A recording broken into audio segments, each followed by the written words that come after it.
Hello everyone, welcome back.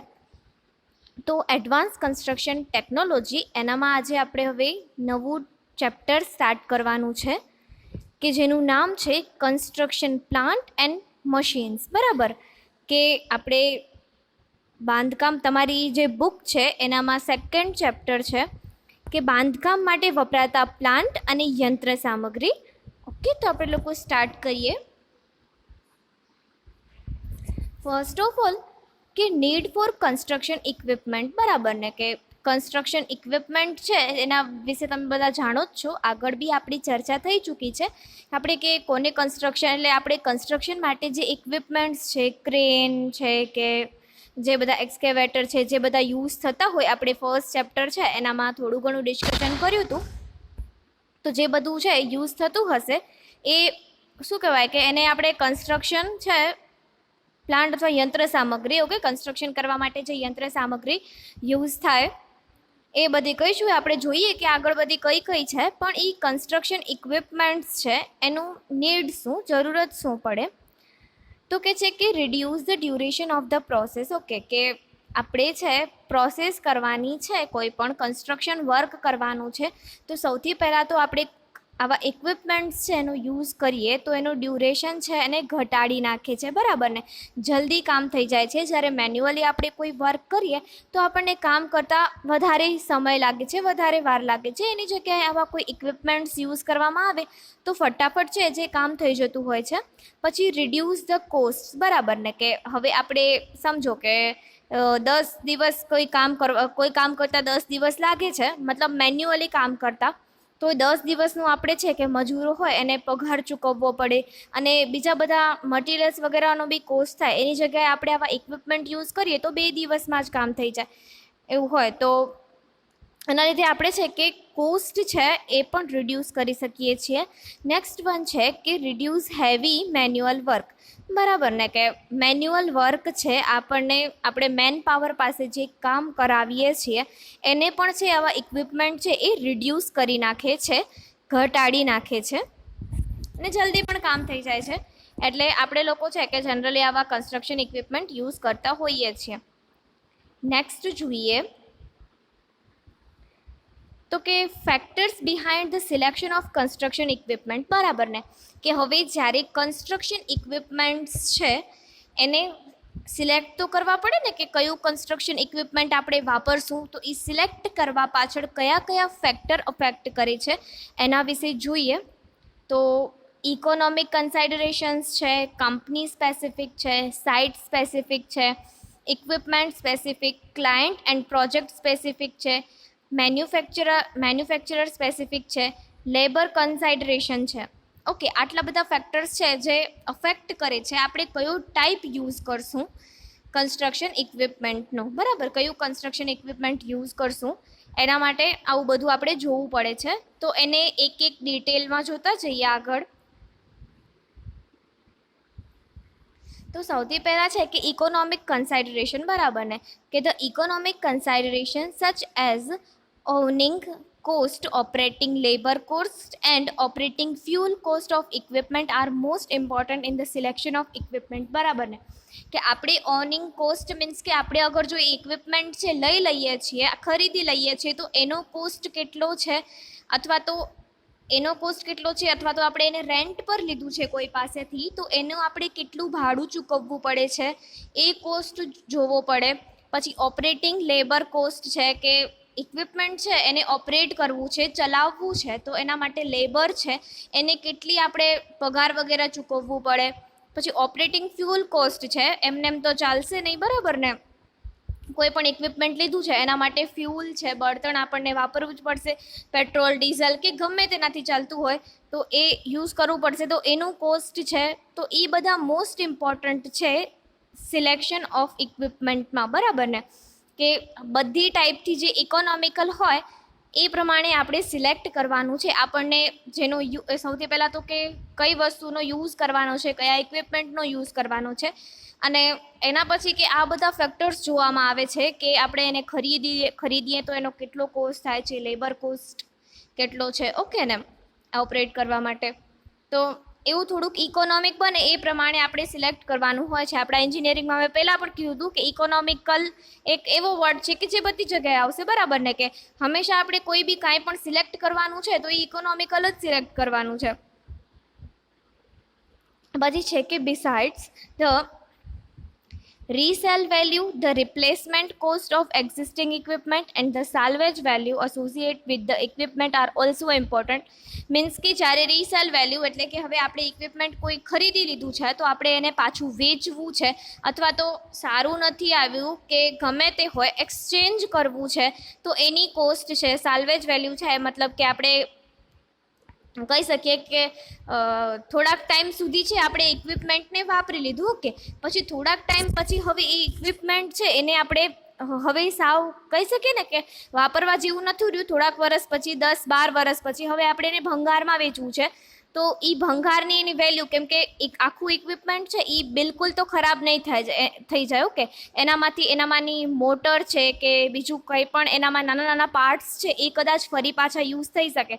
તો આપણે જ્યારે હવે ઇક્વિપમેન્ટ આપણને કામ આવવાનું નથી થોડાક વખત પછી, થોડાક વર્ષો પછી, વખત નહીં પણ થોડાક વર્ષો પછી એ જ્યારે ઇક્વિપમેન્ટ આપણને કામ આવવાનું નથી ત્યારે આપણે શું કરીએ કે એને ભંગારમાં વેચી દઈએ, બરાબર ને. તો એની કેટલી વેલ્યુ મળે છે એ બધું પણ છે એ ઇમ્પોર્ટન્ટ છે કે જ્યારે આપણે કોઈ ઇક્વિપમેન્ટ યુઝ કરતા હોઈએ અથવા ઇક્વિપમેન્ટ ખરીદીએ ત્યારે, ઓકે. પછી નેક્સ્ટ છે કંપની સ્પેસિફિક, બરાબર. The selection of equipment by a company may be govern by its policy on owning or renting. મતલબ કંપની દ્વારા ડિસાઇડ કરવામાં આવે છે કે ઓન કરવું છે મતલબ કે ખરીદી લેવું છે અથવા તો છે કે રેન્ટ પર લેવું છે, ઓકે. પછી while emphasising on owning may result in purchase of equipment keeping in mind the future requirement of project, બરાબર, કે આપણે જો એના પરથી શું ખબર પડે છે કે કંપની છે એ ઇક્વિપમેન્ટ ખરીદી લે છે, ઓન કરી લે છે, બરાબર ને, ઓનર બની જાય છે ઇક્વિપમેન્ટનું, તો એનો મતલબ એમ થાય કે આગળ જતાં પણ એને ફ્યુચર પ્રોજેક્ટ માટે પણ એ છે આનો યુઝ કરવાનું છે, બરાબર ને. એવું આપણને ખબર પડે કે કંપનીએ ઓન કરી લીધું છે કે ખરીદી લીધું છે, ઓકે ને, કે કોઈ બી ઇક્વિપમેન્ટ છે તો એની આગળ ફ્યુચર યુઝ માટે પણ યુઝ, કેમ કે ખરીદી લીધું હોય એટલે એક વખત માટે નથી, આગળ ક્યારેય ફ્યુચર કોઈ કન્સ્ટ્રક્શન કંપની હોય તો એને તો ઘણા બધા કામો આવતા હોય તો ઇક્વિપમેન્ટને આગળ કોઈ કામ માટે પણ યુઝ કરવાની છે, ઓકે. અને the emphasis on renting may lead to putting too much focus on short term benefits, બરાબર, કે જ્યારે હવે આપણે રેન્ટિંગ શબ્દ વાપરીએ છીએ તો એનો મતલબ શું થાય કે શોર્ટ ટાઈમ માટે આપણે એના બેનિફિટ્સ મેળવવાના છે, બરાબર ને. કે કોઈ રેન્ટ પર લીધું છે તો ઓબ્વિયસલી એવું સિમ્પલ છે કે આપણે સમજી શકીએ કે કોઈ એક કામ માટે યા બે કામ માટે આપણે છે કે એને રેન્ટ પર લીધું છે, નહીં તો આપણે ઘડી ઘડી જરૂર પડતી હોય તો આપણે પોતાનું ખરીદી લઈએ ને. તો આવું એક એ ટાઈપનું છે કે જો શોર્ટ ટર્મ માટે આપણે લેવું હોય તો રેન્ટ પર લઈ લે કંપની અથવા તો છે એ પોતે ખરીદી લે. તો એ આ કંપનીના સ્પેસિફિક્સ હતા. પછી સાઇટ સ્પેસિફિક છે તો site conditions both ground condition as well as climate condition May affect the equipment selection decision, બરાબર ને, કે આપણે જ્યારે ઇક્વિપમેન્ટને સિલેક્ટ કરવા માટે ડિસિઝન લેવાનો છે તો ગ્રાઉન્ડ કન્ડિશન કેવી છે કે ખરબચડું છે કે એ તમને બધાને ખબર જ છે, આપણે સર્વેઇંગમાં ને ભણતા આવ્યા છીએ કે કેવી ગ્રાઉન્ડ કન્ડિશન્સ હોય છે. તો ગ્રાઉન્ડ કન્ડિશન પછી એઝ વેલ એઝ કે ક્લાઇમેટ કન્ડિશન કે વેધર કેવું છે એના પર પણ ડિપેન્ડ કરે છે.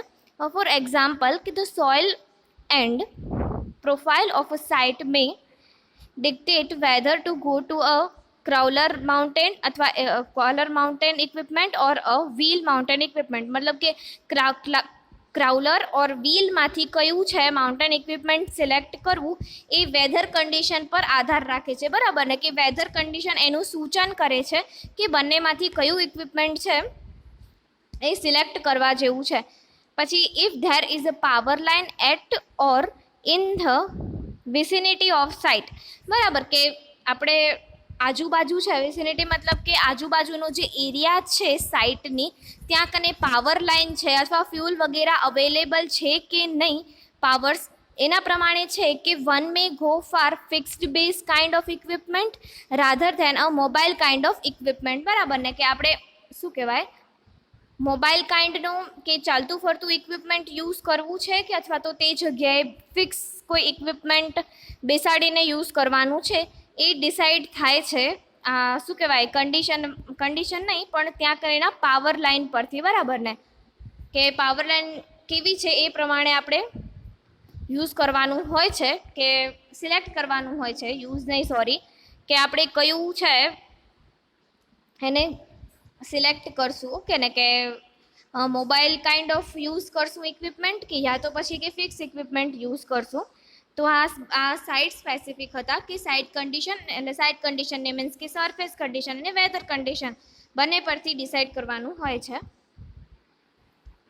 પછી નેક્સ્ટ છે કે ઇક્વિપમેન્ટ સ્પેસિફિક. ઓકે, તો construction equipment come with high price tags. Okay, કે કન્સ્ટ્રક્શન ઇક્વિપમેન્ટ છે એ બહુ વધારે પ્રાઇસના, એટલે બહુ મોંઘા આવે છે, કેમ કે સસ્તામાં આપણને ના મળી શકે સારું લેવા જઈએ તો. While it may be tempting to go for the equipment with low initial price.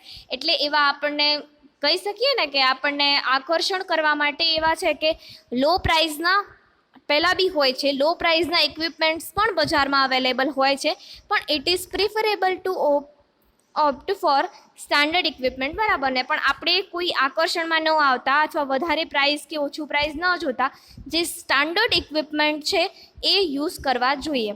પછી સચ ઇક્વિપમેન્ટ્સ આર મેન્યુફેક્ચર, એટલે આવા સ્ટાન્ડર્ડ ઇક્વિપમેન્ટ્સ છે એને મેન્યુફેક્ચર કરવામાં આવે છે in a large numbers by the manufacturers, બરાબર ને, કે બહુ મોટી સંખ્યામાં છે સ્ટાન્ડર્ડ ઇક્વિપમેન્ટ્સ મળતા જ હોય છે.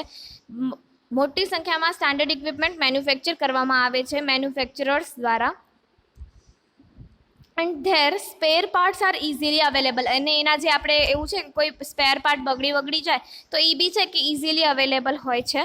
Which would ensure minimum down time, બરાબર ને, કે શું કહેવાય કે આપણને બહારથી મંગાવવાને ના પડે, એ આપણે માટે સારું એવું હોય છે કે સ્ટાન્ડર્ડ આપણે યુઝ કરીએ, જ્યારે બીજા કોઈ આલતુ ફાલતુ ના યુઝ કરતા સ્ટાન્ડર્ડ જ્યારે યુઝ કરીએ તો એનું બધું આપણે છે ઇઝીલી અવેલેબલ થઈ જાય છે. Beside they can also fetch good salvage money at the time of their disposal, બરાબર ને, કે જ્યારે આપણે તેને ફગાવી દેવા જેવું થઈ જાય છે, ભંગારમાં આપવા જેવું, ત્યારે એનું સાલ્વેજ વેલ્યુ છે, મેં તમને કીધું સાલ્વેજ વેલ્યુ એટલે કે ભંગારમાં આપીએ ઘણા વખત એકદમ બગડી જાય એના પછી, તો ત્યારે કેટલી વેલ્યુ આવે છે, તો એના ડિસ્પોઝલ વખતે છે કે કેટલી વેલ્યુ એની છે, સ્ટાન્ડર્ડ આપણે ઇક્વિપમેન્ટ યુઝ કરીએ તો ત્યારે બી છે એની સારી વેલ્યુ આવતી હોય છે. ઓકે, પછી નેક્સ્ટ છે ક્લાયન્ટ એન્ડ પ્રોજેક્ટ સ્પેસિફિક્સ. તો આનામાં એવું છે કે the owner client in a certain project May have certain preferences that are not in line with the construction company preferred policies as far equipment procurement is concerned, બરાબર. એટલે અમુક વખત એવું થાય કે આપણે છે કે કંપની સાથે પેલું કરતા જ નથી, કંપનીના જે પહેલાં હોય ને કે કન્સ્ટ્રક્શન કંપની છે એની સાથે ડીલ કરવાની જ નથી હોતી. અમુક ક્લાયન્ટની એવી ઈચ્છા હોય છે તો કોન્ટ્રાક્ટર હોય છે એ સીધું છે કે એની સાથે પહેલું કરી અને જે ઇક્વિપમેન્ટ યુઝ થતા હોય સ્પેસિફિકેશન માટે એ યુઝ કરતા હોય છે. વચ્ચે છે કે આપણે કન્સ્ટ્રક્શન કંપનીને એની પોલિસીસ છે એ બધી જોવાની આવતી નથી. ઓકે ને, કે એની સાથે ડીલ કરવાનું નથી. પછી આવું જ્યારે કરીએ છીએ ત્યારે જ કોન્ટ્રાક્ટર આવું ઇક્વિપમેન્ટ કે કોઈ બી લઈ આવે કે સ્પેસિફિકેશન માટે કોઈ ક્લાયન્ટને જોઈતું હોય તો ત્યારે છે એનું શેડ્યુલ છે, ક્વોલિટી, સેફટી એ બધી છે કે ધ્યાનમાં રાખીને આપણે આગળ વધવાનું હોય છે. ઓકે, પછી છે નેક્સ્ટ કે manufacturer specific. A construction company may prefer to buy equipment from the same manufacturer again and again and that too from a specific dealer, બરાબર ને, કે સ્પેસિફિક ડીલર દ્વારા કોઈ એક કંપની પાસેથી આપણે જ્યારે પણ ઇક્વિપમેન્ટની જરૂર પડતી હોય અથવા તો આપણે કોઈ બી ઇક્વિપમેન્ટ ચેન્જ કરીએ તો આપણે સેમ કંપની પાસેથી લેવું, બરાબર, તાકી છે કે જે યુનિટી છે, યુનિફોર્મિટી છે એ જળવાઈ રહે, બરાબર ને. યુનિફોર્મિટી એક સરખું છે એ જળવાઈ રહે, એટલે હંમેશા ઇક્વિપમેન્ટ અલગ અલગ કંપની પાસેથી ન લેતા એવું પ્રિફર કરવું જોઈએ કે કોઈ આપણે એક જ કંપની પાસેથી છે કે શું કહેવાય મશીન્સ વગેરે છે એ લઈએ, બરાબર ને. This may be bring in uniformity in the equipment fits proceed by the company or because the company is familiar with the working style of the manufacturer and the dealer, બરાબર ને, કે manufacturer છે એટલે company છે એના working સ્ટાઇલથી આપણે કહીએ ને કે ફેમિલિયર થઈ જઈએ આપણે, કે કોઈ બી ઇક્વિપમેન્ટ છે અથવા કંપની કેવી રીતના એનું શું કહેવાય કે મેન્યુફેક્ચર કરે છે એ આપણને ખબર પડી જાય. આપણે સેમ જ પહેલાં પાસેથી લેતા હોઈએ તો એક જ યુનિફોર્મિટી એક તો જળવાઈ રહે. પછી આપણને ઇક્વિપમેન્ટ યુઝ કરવામાં પણ, કેમ કે અલગ અલગ કંપની પાસેથી લઈએ તો અલગ અલગ કંપનીના એક તો છે કે સિસ્ટમ વગેરે ખરીદવા માટેનું ને બધું અલગ અલગ હોય, તો એ આપણે જે ઓફિશિયલ વર્ક હોય એ પણ આપણે સારી રીતના કરી શકીએ જો એકને એક કંપની પાસેથી આપણે ઇક્વિપમેન્ટ લેવાનું પ્રિફર કરતા હોઈએ તો. અને નેક્સ્ટ છે કે ઇક્વિપમેન્ટ હોય એને આપણે સારી રીતના છે કે પ્રોસીડ કરી શકીએ.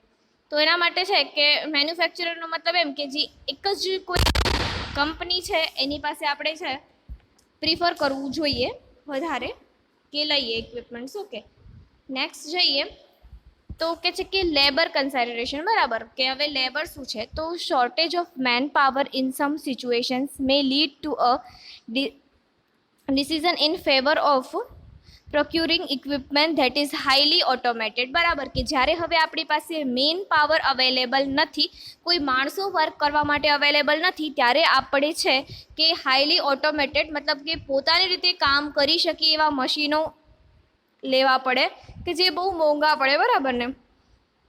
એવા હાઈલી ઓટોમેટેડ મશીનો છે એ આપણે પ્રિફર કરવા જોઈએ જ્યારે એવી સિચ્યુએશન આવી પડે કે આપણી પાસે મેન પાવર નથી ઓપરેટ કરવા માટે. તો further the selection of equipment may be governed by the availability or non availability of trained man power, બરાબર ને.